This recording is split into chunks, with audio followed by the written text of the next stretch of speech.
আজ এই 31 দফা রাষ্ট্র কাঠামো মেরামতের কর্মসূচিতে গুলশান থানা আয়োজিত অনুষ্ঠানে সম্মানিত সভাপতি, আমার প্রিয় সংগ্রামী, আন্দোলন সংগ্রামের জেল খেটে রাজপথে ছিলেন সেই ঢাকা উত্তরের আহ্বায়ক আমার প্রিয় নেতা আমিনুল ভাই সহ উত্তরের সমস্ত নেতা নেত্রী ও ভাই বোনদেরকে আমি সালাম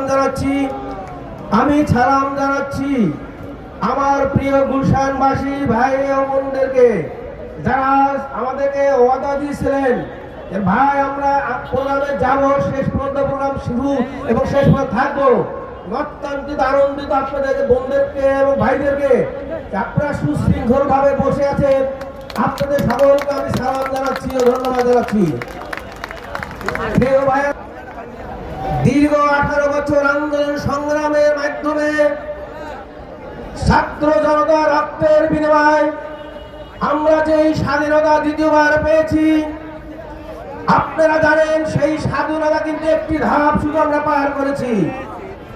আমরা বাংলাদেশ থেকে এক স্বৈরা শাসককে বিতাড়িত শুরু করেছি, এখনো স্বাধীনতার স্বাদ কিন্তু আমরা পাইনি।